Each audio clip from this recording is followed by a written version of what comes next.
পর্যন্ত গাছগুলো কোনো ধরনের কোনো সমস্যা হয়নি। গাছগুলোতে এখনও ফুল ধরা শুরু করেনি, তবে আশা করি হয়তো খুব তাড়াতাড়ি গাছগুলোতে ফুল আসতে পারে। কিছু কিছু গাছ অনেকটা বড় হয়ে গেছে এবং গাছে আমরা অলরেডি এই যে আমাদের এখানে যে সুতাটা আছে, এই প্যাটার্নের যে মাচাটার যে সুতাটা, সেটার সঙ্গে অলরেডি বেঁধে দেওয়া আছে। তো গাছগুলো অত্যন্ত চমৎকার আছে এবং চমৎকার দেখা যাচ্ছে। আসসালামু আলাইকুম। এটা যেটা দেখাচ্ছি সেটা আমার উপরে যে ধুন্দল আর নিচে যে আমি টমেটো চাষ করেছি 3টা বেডে, তারই একটা আপডেট আপনাদের মাঝে আমি একটু শেয়ার করতেছি। এই টমেটোর জাতটা যেটা দেখছেন সেটা হচ্ছে TM28 জাতের টমেটো। এই জাতটাও অত্যন্ত ভালো একটা জাত আমি যেটা দেখলাম। গাছগুলো এখন পর্যন্ত মোটামুটি সুস্থ সবল আছে। এখন পর্যন্ত গাছগুলো কোনো ধরনের কোনো সমস্যা হয়নি। গাছগুলোতে এখনও ফুল ধরা শুরু করেনি, তবে আশা করি হয়তো খুব তাড়াতাড়ি গাছগুলোতে ফুল আসতে পারে। কিছু কিছু গাছ অনেকটা বড় হয়ে গেছে এবং গাছে আমরা অলরেডি এই যে আমাদের এখানে যে সুতাটা আছে, এই প্যাটার্নের যে মাচাটার যে সুতাটা, সেটার সঙ্গে অলরেডি বেঁধে দেওয়া আছে।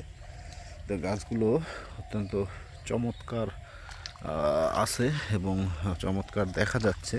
তবে TM28 জাতের টমেটো যেহেতু আমি এর আগে কখনো চাষ করিনি, তাই এটার রোগবালাই সম্পর্কে আমি এখনই আপনাদের মাঝে হয়তো বিস্তারিত কিছু বলতে পারবো না।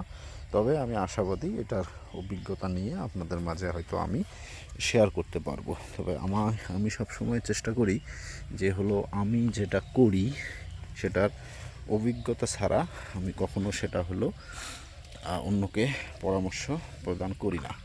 তো আমার যারা অন্তত ভিডিওগুলো দেখেন বা ভিডিওগুলো যাদের তো ভালো লাগে বা হয়তো কারো কাছে খারাপও লাগতে পারে, সেটা আমি বলতে পারি না।